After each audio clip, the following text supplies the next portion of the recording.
Salut à tout le monde et bienvenue sur ma page YouTube. Aujourd'hui, nous allons apprendre à faire les formulaires. Et ce sont les meilleurs formulaires, laissez-moi vous dire. Vous allez apprendre comment est-ce qu'on fait les formulaires. Vous allez apprendre en même temps les tableaux. Et je vous laisse découvrir dans le code source. Bon, pour coder en HTML, nous aurons besoin de Notepad++. Il y en a qui utilisent Bloc-Notes ou Gedit, il y en a plusieurs. Ça dépend de vous et de ce que vous voulez faire. Bon, moi je développe avec Notepad++. Et tout d'abord, il faut préciser l'encodage ici. On utilise UTF-8 et le langage, on précise HTML. Une fois ceci fait, nous pouvons commencer à coder. Qu'est-ce que nous devons faire? Nous devons préciser le type de document. Nous codons en quel langage? C'est ce que nous devons préciser ici qu'on appelle le doctype. Doctype, c'est-à-dire le type de document.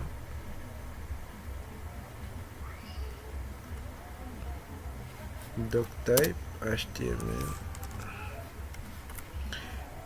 À la suite, on utilise notre HTML.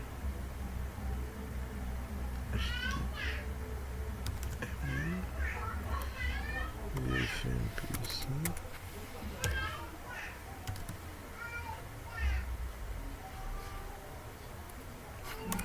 Après le HTML, nous avons notre head.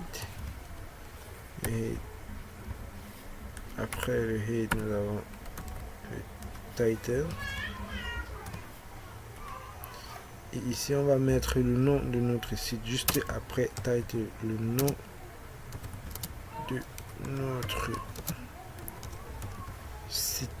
Ça, c'est le titre qui va s'afficher dans la barre du navigateur. Et si on ferme notre title, on ferme notre head, on ouvre le body,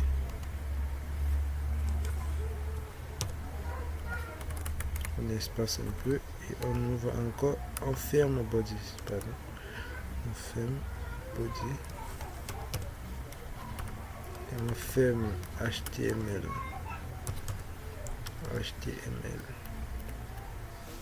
Bon, ici nous allons commencer maintenant avec le tableau. On va combiner les tableaux avec le HTML, et vous verrez ce que ça va donner. Nous n'aurons pas besoin de CSS pour pouvoir aligner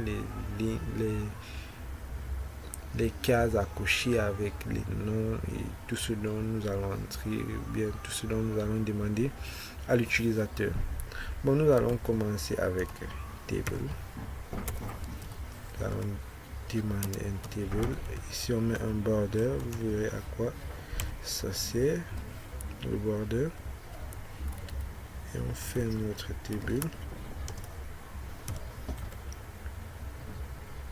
Il ne faut jamais oublier de fermer une balise. Il est bien vrai qu'en HTML ça ne pose pas de problème, mais ça pourra vous poser des problèmes quand vous allez développer peut-être en un langage de programmation. Et il faut toujours avoir l'habitude de décaler votre code source pour que ce soit plus lisible. Bon, une fois qu'on a créé notre tableau, nous pouvons maintenant pardon, je suis un peu malade là. Faire les formulaires. On déclare notre formulaire forme. On met la méthode.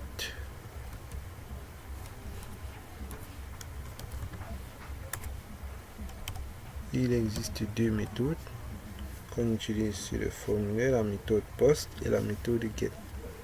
Ici nous allons utiliser la méthode post. Avec le temps, je vais vous montrer comment est-ce que on utilise la méthode post et comment transite les données. Mais il faut retenir que avec la méthode get, les données vont transiter par l'URL du navigateur. Tandis que avec la méthode POST, les données ne vont pas transiter par là et il faut écrire le POST en majuscule, s'il vous plaît. Et ici, on a notre action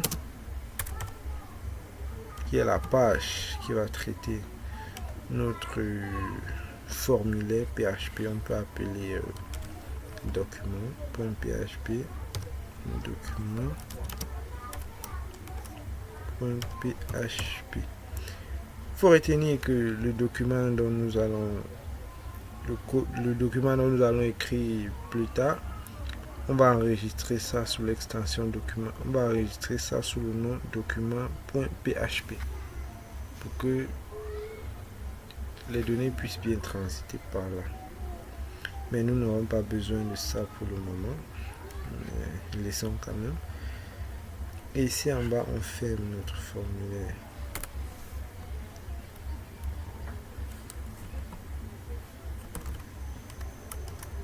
Ferme notre formulaire. Forme. Maintenant, autre chose à retenir, on aura les tableaux. On a créé les tableaux, vous avez vu. Maintenant, nous devons créer la première ligne du tableau. On appelle ça TR. Première ligne.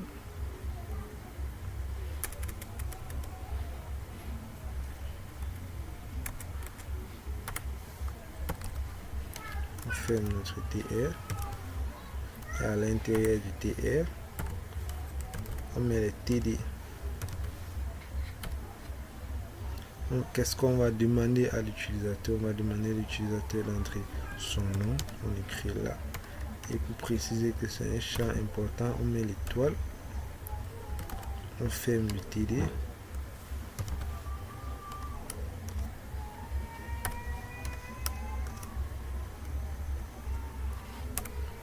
On ouvre la deuxième colonne, on met notre TD. Et ici, on met notre code source. Pour dire input. Le type.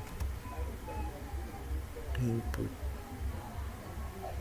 Input type. Attendez voir. Enregistrons. CTRL S. On sauvegarde au bureau. On va appeler ça formulaire.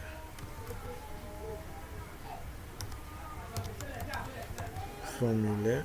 Pour ceux qui n'utilisent pas Notepad++, ils peuvent mettre l'extension .html, mais avec Notepad++, on n'a plus besoin vu qu'on a précisé le langage en .html. Donc on écrit juste le nom et on enregistre. Voici notre formulaire ici. Et si on ouvre ça avec le navigateur, on ouvre avec le navigateur Firefox. Voilà. Qu'est-ce qu'on obtient avec Firefox?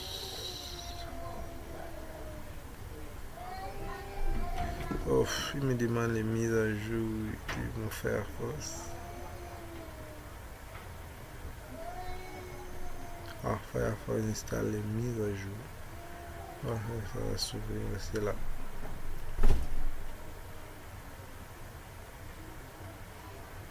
Voilà, comme vous le voyez, voilà à quoi ça ressemble déjà notre formulaire. Et ici, le nom de notre site, c'est ici. Lorsqu'on va avoir un nom pour le site, c'est ici que le nom du site apparaît.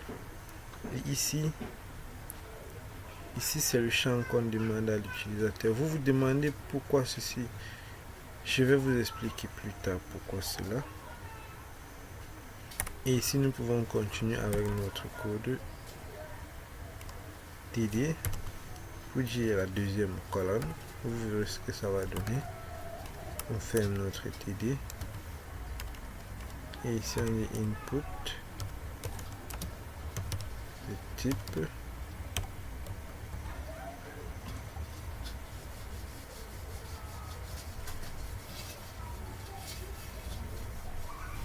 Ici on précise le type, c'est le type texte.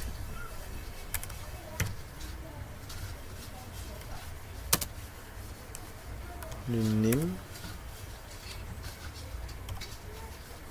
et le type. Le name, c'est un bouton. Non, le name, qu'est-ce qu'on demande à l'utilisateur? Le nom. On met ça comme ceci, le nom. Et on enregistre, on voit le résultat.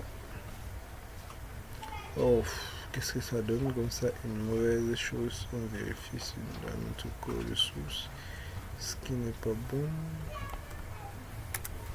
Voilà, c'était. Voilà, on enregistre maintenant. Et ceci, voilà, ça a bien donné. Là, il demande à l'utilisateur d'entrer le nom. Et pour pimenter le tout, on peut ajouter un required.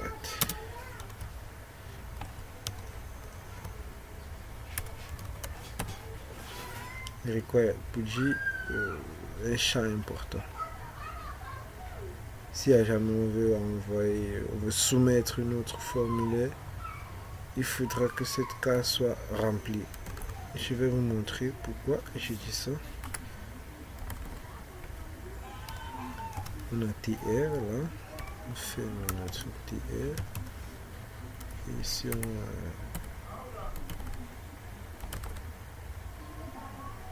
TD. On a TD. Là on fait notre TD. Ici on a TD. On fait notre TD. Voilà, qu'est-ce qu'on va demander à l'utilisateur? On va encore utiliser les inputs, le type. Comme on veut envoyer on va envoyer pardon, on veut envoyer le nom que nous demandons à l'utilisateur à notre page document.php. Comme c'est pour ce fait, il existe un type appelé submit. Et c'est ça que nous allons mettre ici. On va appeler submit. C'est ce type. Le nom, on va mettre name. On va mettre quoi? Envoyer. Envoyer. On vient ici, on fait la même chose, mais le type va changer. Input. Type. Le type c'est quoi? C'est recette. Pour dire initialiser. Name. Le nom c'est quoi? Annuler.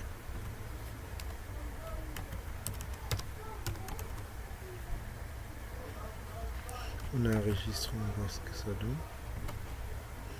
Vous avez bien vu. Si on essaie maintenant d'envoyer notre résultat, ici ils vont nous dire que le champ n'est pas rempli. Regardons voir. Veuillez compléter ce champ. Et ceci est dû à notre required que nous avons ajouté ici sur notre code.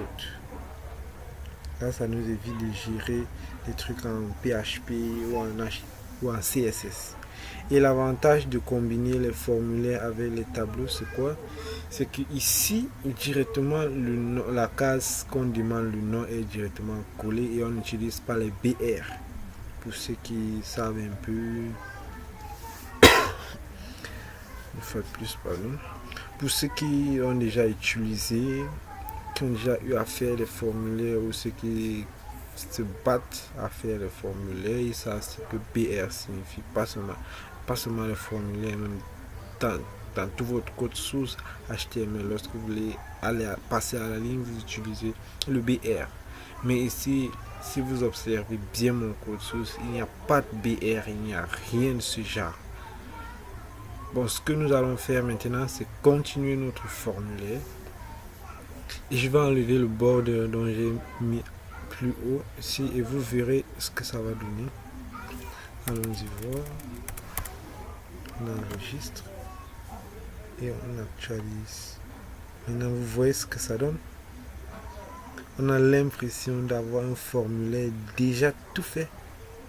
mais seulement que c'est combiné avec les tableaux. Ce que, pour que même un professionnel puisse se rendre compte que ce dont vous avez mis n'est pas... Bon, il ne pourra pas connaître votre source, ce que vous avez mis. Et ici, j'ai mis annuler, mais ça préféré mettre effacer. C'est juste le navigateur, ça dépend. Pour ceux qui n'ont pas les navigateurs, ça va. Les navigateurs mis à jour. Bon, en fait, les nouvelles versions du navigateur, quand on utilise les recettes ou les submit, ça change le langage. Ça peut mettre. Bon, en fait, vous verrez, pour ceux qui utilisent, si j'essaye d'effacer, vous voyez comment ça s'efface. On efface. Ok, nous sommes déjà à 16 minutes. Bon, continuons avec notre formulaire. Ici, nous allons mettre quoi? Demandons cette fois-ci le prénom de l'utilisateur. Dans notre TR, on ferme le TR. Dans notre TD.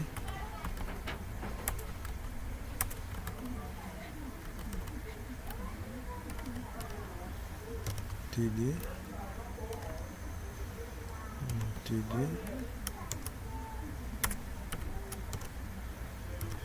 TD. TD. Et ici on demande le prénom. On précise encore champ important.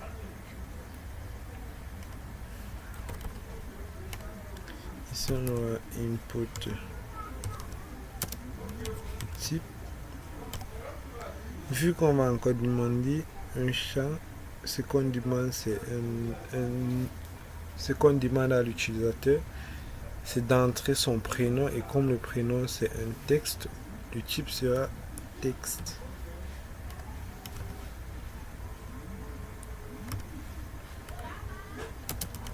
L'unime, ce qu'on demande, c'est le prénom.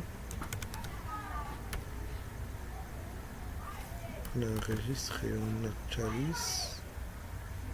Voilà ce qu'on demande. Et le raccourci pour enregistrer ici c'est CTRL-S. Et lorsqu'on envoie, veuillez remplir le champ, veuillez remplir le champ, veuillez remplir le champ. On ne peut pas envoyer le formulaire si on n'a pas rempli ce champ. Et ici, sur notre tableau, nous pouvons ajouter une caption. Caption pour dire un titre. Notre formulaire.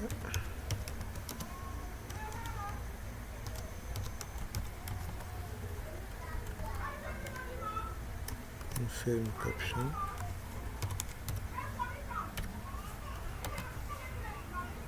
On actualise. Voilà ça, notre formulaire.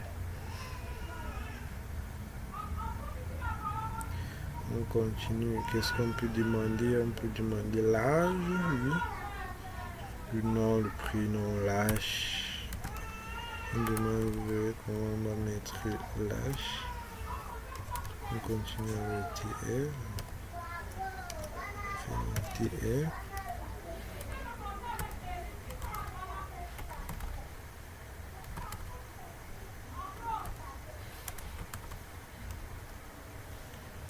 TD. On fait un TD. On fait un TD. On fait un TD. On peut demander ici l'âge.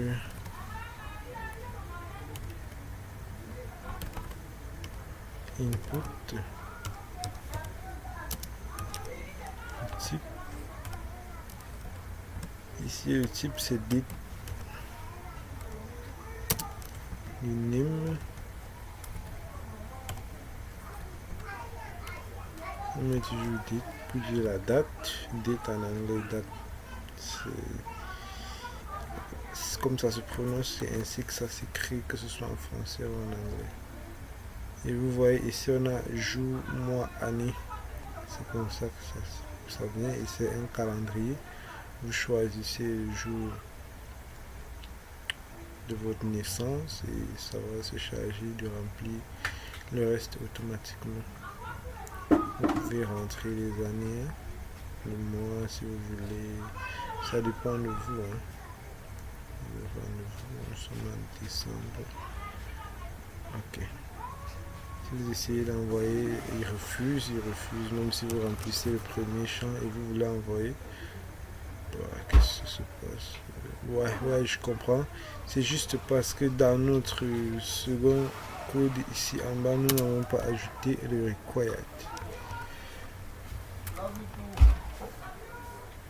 Required.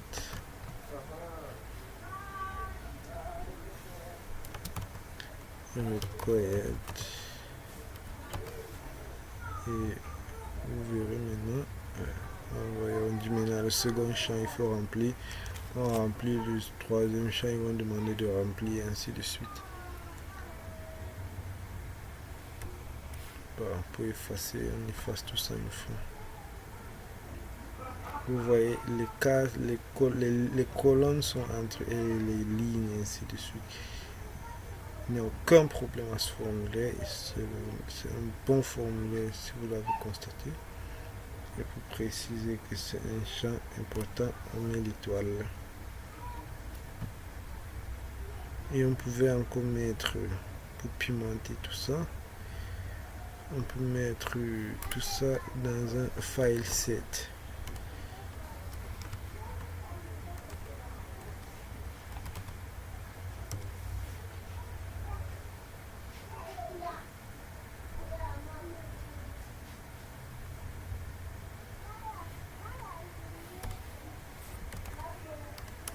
On fait notre file set.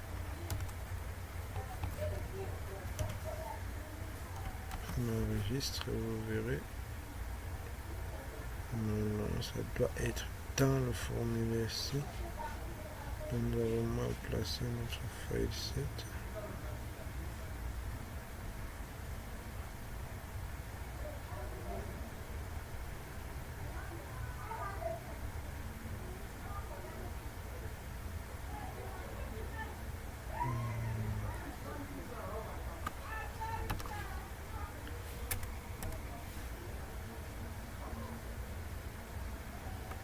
Bon, arrivons à ce file set. Je vais vous montrer plus tard comment on utilise le file set. Et qu'est-ce qu'on peut demander encore à l'utilisateur?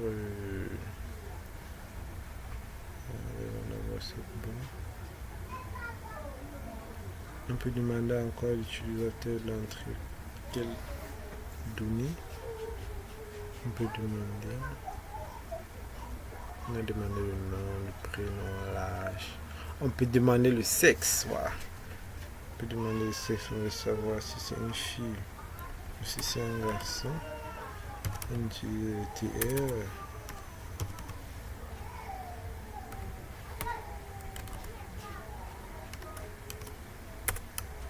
On ferme le TR. Et ici on va utiliser le TD.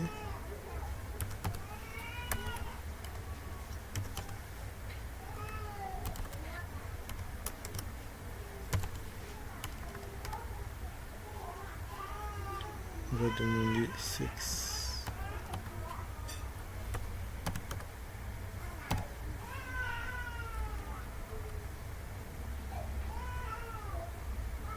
Sexe, on va savoir si c'est une fille ou un garçon. Ici, on va utiliser le bouton de type radio. Ici, on aura TD.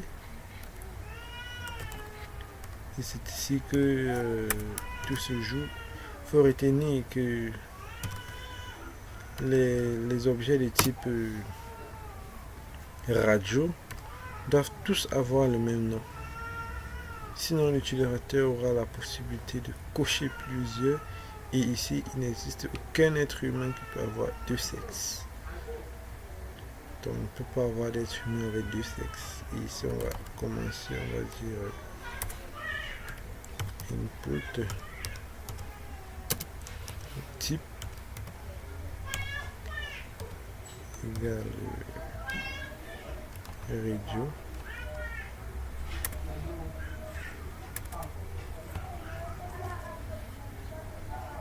Radio, name ici égale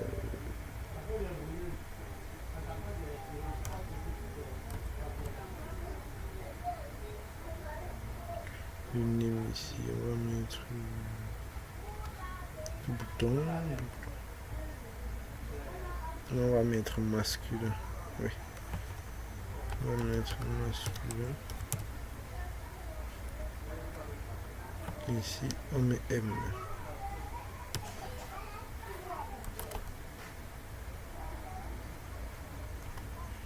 Ici aussi on fait input. On peut copier tout ce bout de code.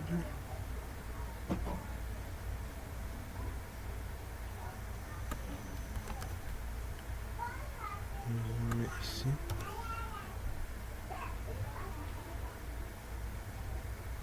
Ici à la place de masculin, on met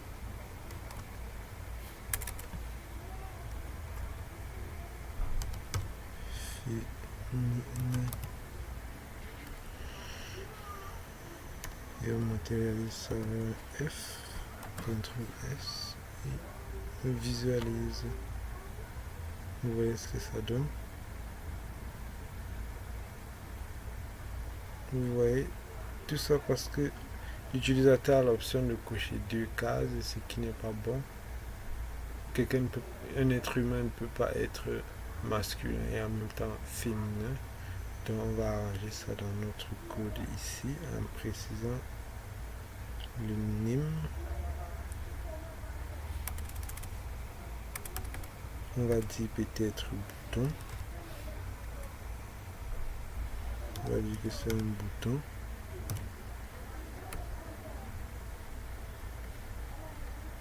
Et ici aussi on va dire bouton. On enregistre, on actualise. Vous voyez, cela n'arrive plus. On ne peut que cocher une seule case. Maintenant, comment faire pour que la case arrive étant déjà cochée? Par exemple, il faut que lorsqu'on ouvre notre formulaire, ça va étant coché sur féminin, bien sur masculin. Et regardez bien, si on enlève le bouton ici, on enregistre, on actualise, on va notre bouton ici, on enregistre et on actualise. C'est parti. Oui, c'est parti. Et remettons le bouton.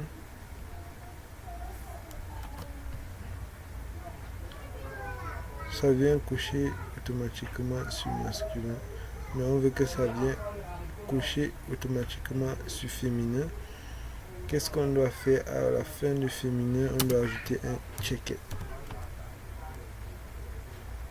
Check.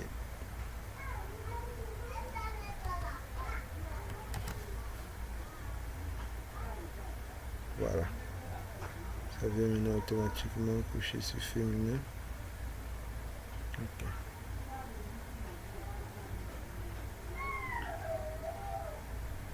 Ok, j'espère que vous avez bien appris sur ce tutoriel. Et la semaine prochaine, je vais vous donner un autre tutoriel, toujours sur les formulaires, mais cette fois-ci, nous aurons les options. Nous allons mettre l'option un étudiant. Si c'est un étudiant qui veut s'enregistrer sur ce formulaire, il va dire dans quelle université il se trouve, il va donner les informations. En fait, nous allons faire des options. Et j'espère que ce tuto vous a beaucoup appris. À la prochaine. Bye bye.